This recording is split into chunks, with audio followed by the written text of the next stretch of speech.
RCB versus Rajasthan Royals ವಿರುದ್ಧ ನಡೆದಂತ ಈ ಒಂದು ಪಂದ್ಯದಲ್ಲಿ ಗ್ರೀನ್ ಜರ್ಸಿ ಹಾಕೊಂಡು ಹಸಿರು ಜರ್ಸಿ ಹಾಕೊಂಡು ಈ ಒಂದು ಮ್ಯಾಚ್ ನ 9 ವಿಕೆಟ್ ಇಂದ ಗೆದ್ದಿದೆ. 9 ವಿಕೆಟ್ ಇಂದ ಗೆದ್ದು 17.3 ಬಾಲ್ ಅಲ್ಲೇ ಈ ಒಂದು ಮ್ಯಾಚ್ ಮುಗಿಸಿದೆ RCB ತಂಡ ಫ್ರೆಂಡ್. ಇದರಿಂದ RCB ತಂಡ 6 ಮ್ಯಾಚ್ ನಲ್ಲಿ ಟೋಟಲ್ ಆಗಿ 4 ಮ್ಯಾಚ್ ಗೆದ್ದಿದೆ, 2 ಮ್ಯಾಚ್ ಸೋತಿದೆ ಫ್ರೆಂಡ್. ಟೋಟಲ್ ಆಗಿ ಇಲ್ಲಿ ಬೆಂಗಳೂರು ನಮ್ಮೊಂದು RCB ಬೆಂಗಳೂರಲ್ಲೇ ಗೆಲ್ಲಕ್ ಆಗ್ತಾ ಇಲ್ಲ.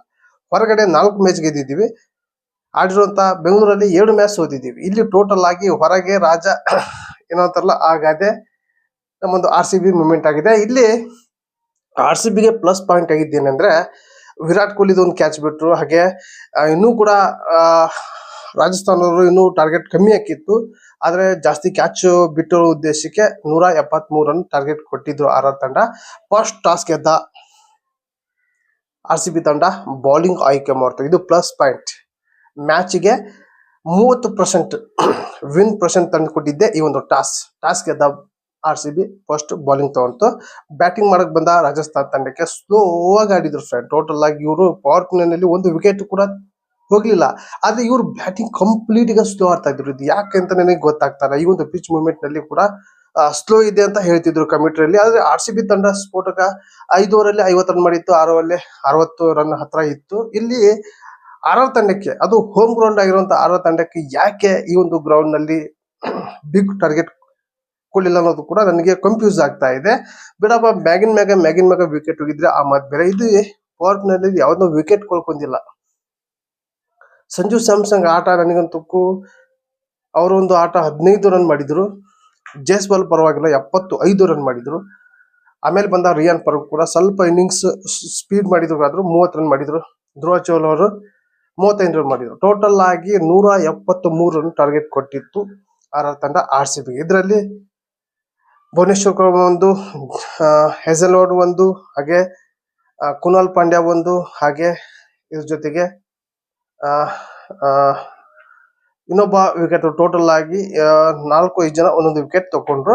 ಇಲ್ಲಿ ಈ ಒಂದು ಟಾರ್ಗೆಟ್ ನ ಚೇಸ್ ಮಾಡೋಕೆ ಬಂದ RCB ತಂಡ ಫಸ್ಟ್ ಓವರ್ ನಲ್ಲೇ ಸ್ಪೀಡ್ ಆಡಕ್ಕೆ ಸ್ಟಾರ್ಟ್ ಮಾಡಿದ್ರು, ಸ್ಫೋಟಕ್ಕೆ ಇನ್ನಿಂಗ್ಸ್ ಕಟ್ಟೋಕೆ ಸ್ಟಾರ್ಟ್ ಮಾಡಿದ್ರು. ಪ್ರತಿ ಇನ್ನಿಂಗ್ಸ್ ಕೂಡ ಆಟ ಆಡ್ತಿದ್ದು ಅಂತ ಸಾಲ್ಟ್ ಈ ಒಂದು ಇನ್ನಿಂಗ್ಸ್ ಕೂಡ ಸ್ಪೀಡ್ ಆಗ್ತಾ ಇತ್ತು. ಟೋಟಲ್ ಆಗಿ 5 ಓವರಿಗೆ 50, 6 ಓವರಿಗೆ 60 ಹಿಂಗ್ ಮಾಡ್ಕೊಂತ 50 ರನ್ ಮಾಡಿದ್ರು.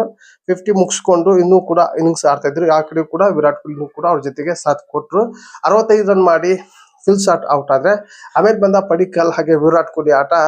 ಇವರ ಒಂದು ಜೊತೆ ಆಟ ನಿಧಾನಗತಿಯಿಂದ ಆಡಿ ಆಮೇಲೆ ಸ್ವಲ್ಪ ಸ್ಪೀಡ್ ಮಾಡಿ ಆಟ. ವಿರಾಟ್ ಕೊಹ್ಲಿದು ಕೂಡ 50 ಆಯಿತು.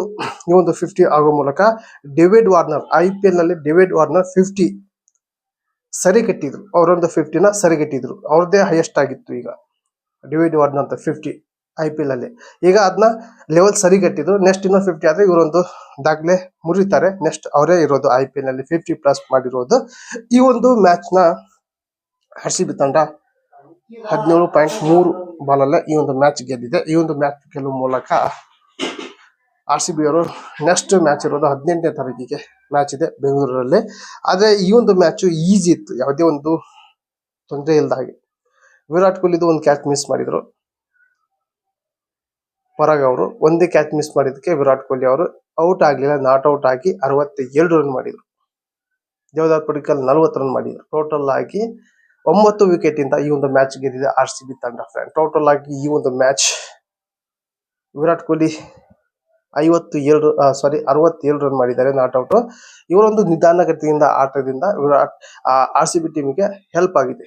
ಇವರು ಸ್ಪೀಡ್ ಆಗ್ಲಿ ಲೋ ಆಡ್ಲಿ, ಆದ್ರೆ ಇಲ್ಲಿ ವಿಕೆಟ್ ಉಳಿಸೋದು ಮೇನ್ ರೀಸನ್. ಹಾಗಾಗಿ ಇವರು ವಿರಾಟ್ ಕೊಹ್ಲಿ ಅವರು RCBಗೆ ಎಲ್ಲಿ ತನಕ ಇರ್ತಾರೋ ಅಲ್ಲಿ ತನಕ ಕೂಡ ಮ್ಯಾಚ್ ವಿನ್ ಆಗುವ ತನಕ ಕೂಡ ಬಿಡೋಲ್ಲ. ಚೇಜಿಂಗ್ ನಲ್ಲಿ ನಾನು ನೋಡಿರೋ ಮಟ್ಟಿಗೆ ಇಷ್ಟು IPL ನಲ್ಲಿ ಚೇಜಿಂಗ್ ನಲ್ಲಿ ಸೋಲ್ಸಿಲ್ಲ ಅವ್ರು ಇರೋ ತನಕ. ಆ ರೀತಿ ಪ್ರದರ್ಶನ ಕೊಡ್ತಾ ಇದ್ದಾರೆ. ಟೋಟಲ್ ಆಗಿ ಈ ಒಂದು ಮ್ಯಾಚ್ ಕಂಪ್ಲೀಟ್ ಆಗಿ ನಿಮ್ಮ ಮುಂದೆ. ಹಾಗೆ ಈ ಒಂದು ಮ್ಯಾಚ್ ನೋಡಿ ನಿಮಗೆ ಅನ್ಸುತ್ತಾ ಕಮೆಂಟ್ ಮಾಡಿ ತಿಳಿಸಿ. ಹಾಗೆ ಈ ಒಂದು ವಿಡಿಯೋ ನಿಮ್ಮ ಫ್ರೆಂಡ್ಗೆ ಶೇರ್ ಮಾಡಿ ಅಂತ ಈ ವಿಡಿಯೋ ಏನು ಮಾಡ್ತಾ ಇದೀನಿ ಮತ್ತೆ ಅಂತ ವಿಷಯ ಅಂತ. ಬಾಯ್.